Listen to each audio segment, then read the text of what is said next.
Bonsoir, bienvenue, merci de regarder Face à Face. Bonsoir Didier Okessa. Bonsoir Barbara. Comment ça va? Très bien, merci. Merci d'avoir accepté mon invitation. Vous êtes directeur du CAUE, Conseil d'architecture, d'urbanisme et de l'environnement. C'est cela. C'est bien ça. C'est cela. C'est un organisme qui existe en Martinique depuis 1979. J'ai lu sur votre site qu'il avait été créé par le Conseil général de la Martinique en application d'une loi du 3 janvier 1977. Il y en a beaucoup sur le territoire français de CAUE. Il y en a, oui, il y en a 92. Il y en a 92. Il y en a 92. Un bon petit groupe, oui. Oui, vous êtes un bon groupe. Et alors, je vous ai demandé de venir parce que j'ai vu qu'il y avait une pétition en ligne. On va y venir. Les CAUE sont-ils en danger? Avant, définissons ce qu'est le CAUE et à quoi sert cet organisme. Très bien, merci beaucoup. Donc, bonsoir à tous d'abord. Et le CAUE, donc, effectivement, c'est une association, loi 1901, qui a été créée au truchement de la loi sur l'architecture qui est de 77. Donc, avec un objectif, c'est que l'architecture soit reconnue comme un droit pour tous les Français. Et donc, il s'agissait pour un moment, on est en train de reconstruire, on est en 77, donc à l'après-guerre, la France a une dynamique de reconstruction assez importante. Et il s'agit de doter chaque département d'une structure qui va accompagner les particuliers, les collectivités et les professionnels dans l'acte de construire. À un moment où les constructions sortent un peu de terre de manière un peu désordonnée, redonner un peu de conseils, du conseil gratuit, puisque les CAUE sont accolés à un impôt entre guillemets dédié, qui est la taxe d'aménagement, et qui est l'objet aussi de la difficulté que nous traversons aujourd'hui. Et cette taxe d'aménagement qui est collectée et qui permet aux CAUE de fonctionner à hauteur qui compte d'ailleurs pour 80% des budgets de la plupart des CAUE de France. Et alors, aujourd'hui en Martinique, est-ce que les gens viennent vous voir? Vous êtes où d'ailleurs?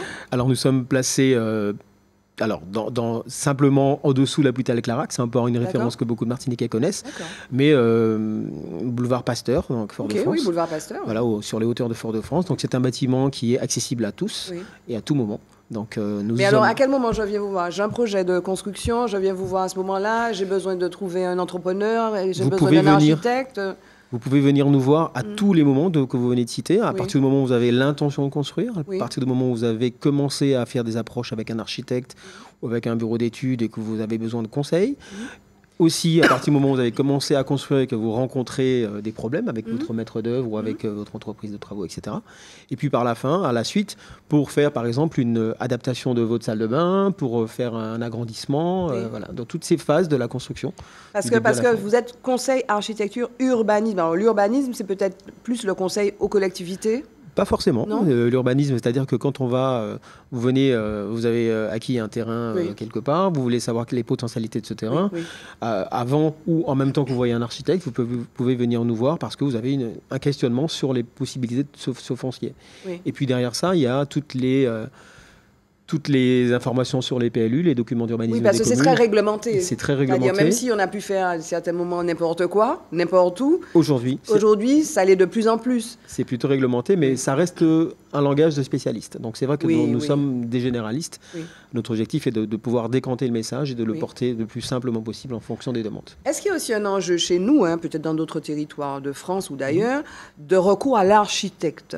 Parce que, est-ce qu'il y a un enjeu chez nous? Parce qu'on a dit, bon, moi je connais des gens, voilà, on fait des trucs en coup de main, on a Vini, nous a fait Monte Kaila, nous a fait Dalla, et puis il n'y a pas forcément d'architecte. Est-ce que cet enjeu-là, vous l'adressez?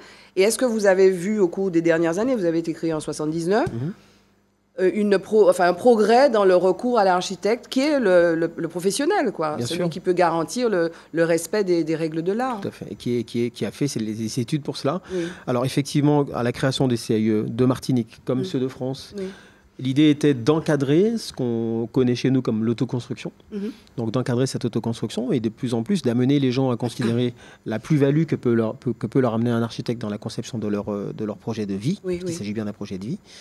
Et effectivement, le CAUE tend à rassurer et à ramener, si vous voulez, d'une certaine mesure, les pétitionnaires au conseil de l'architecture, de l'architecte qui, pour le coup, englobe beaucoup plus que la simple maison, puisqu'il va intégrer des données bioclimatiques, des données de confort, des données d'accessibilité, etc.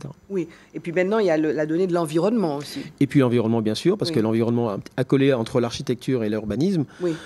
Nous sommes aussi un territoire insulaire, avec de la cyclonique, biodiversité, sismique, voilà, mais surtout avec de la biodiversité, avec oui. un territoire qui n'est pas extensible. Oui.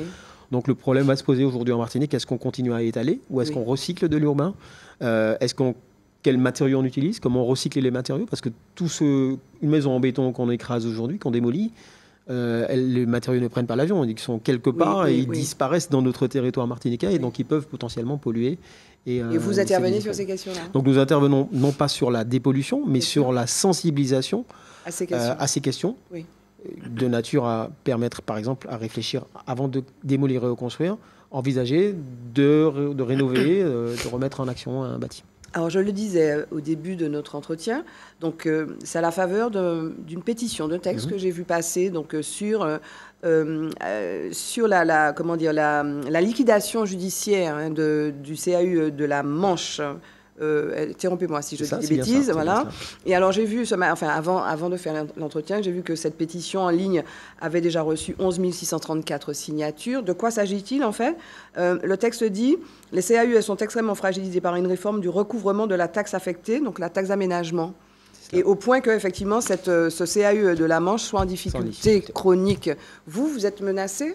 Nous serons menacés, nous sommes déjà... C'est quoi l'enjeu? Alors, c'est quoi la taxe d'aménagement? Expliquez-nous. Alors, la taxe d'aménagement, c'est un impôt qui, alors, avant 2022, était... vous aviez une taxation sur votre permis de construire. Vous faisiez un permis de construire et vous étiez taxé à une hauteur au prorata de la construction. D'accord. En 2022, il y a une réforme de cette taxe qui fait que la taxe, aujourd'hui, est perçue à la fin des travaux. Et de surcroît, la liquidation de la taxe a été transmise directement à la direction des finances publiques, à la fois son calcul et son recouvrement. D'accord. Là où avant, il y avait la DEAL qui faisait le calcul et la DERFIP faisait le recouvrement. Oui, il y avait deux organismes qui se complétaient.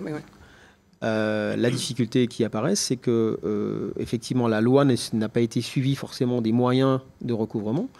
Et puis, le gap qu'il y a entre le moment où vous commencez un chantier et le moment où vous le finissez, le recouvrement prend effectivement du temps, parce qu'une maison peut prendre 2 ans à se construire.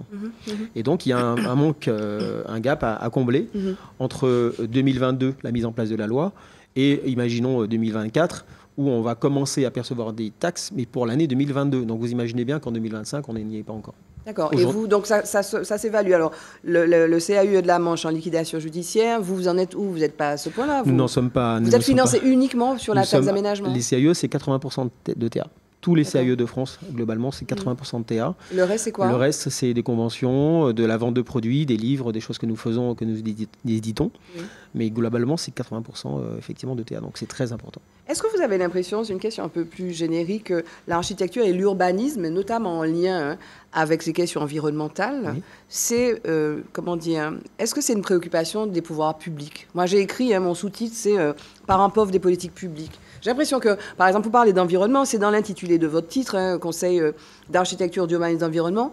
J'ai l'impression que c'est l'affaire des spécialistes, en fait. Est-ce que c'est l'affaire, ou bien par quelques politiques qui sont sensibilisés à ces questions-là, la question de l'urbanisme sur un territoire, qu'un territoire limité, insulaire, soumis à des risques. On a vu ce qui se passe en Jamaïque ou en Haïti récemment avec Mélissa, etc., etc. Est-ce que ces questions-là sont prises en compte?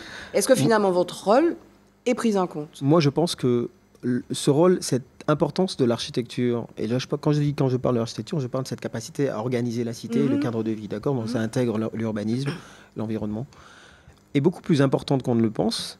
Cependant, nous sommes dans un territoire d'urgence. Oui. Et c'est vrai que les Antilles, les territoires insulaires, l'urgence prend le dessus souvent sur les considérations sur du long terme. Oui.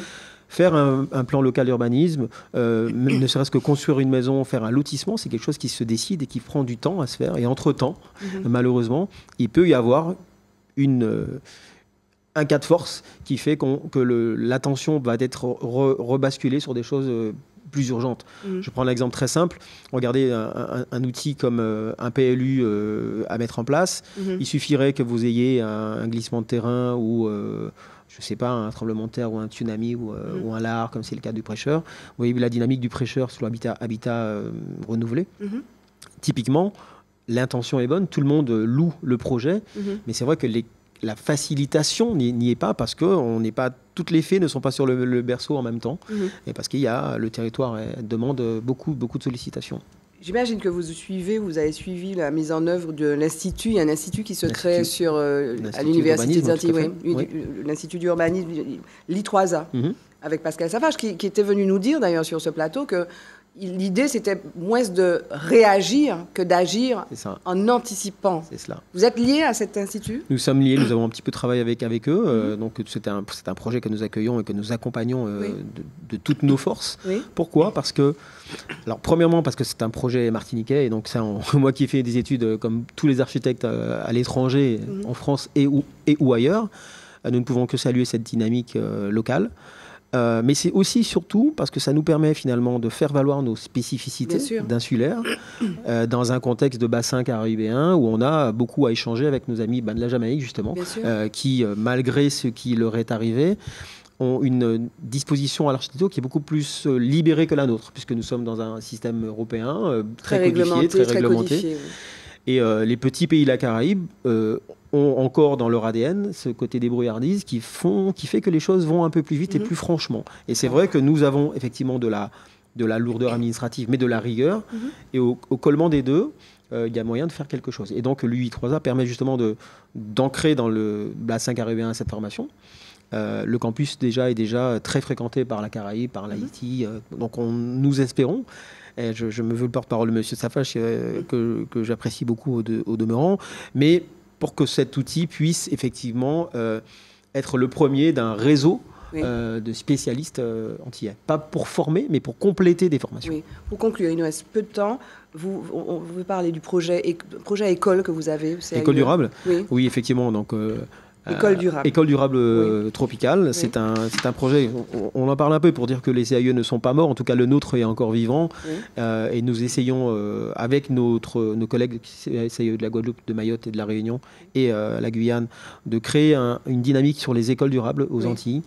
L'enjeu, le défi justement, c'est de proposer aux usagers d'une école, élèves, personnel éducatif, parents d'élèves, enseignants et collectivités, parce que c'est une mairie qui est responsable d'une école primaire, de réfléchir à la nouvelle façon de faire une école primaire aux Antilles qui correspondrait à nos usages, à nos besoins, à nos réalités et à nos capacités surtout de faire et de réparer et de maintenir. Parce que ça, c'est tout l'enjeu aussi, parce que pour qu'une école puisse durer, au-delà de son bâtiment, c'est notre capacité à gérer l'électricité, donc à être sur du bioclimatique, la végétation, les bioclimatismes, la gestion des déchets, etc.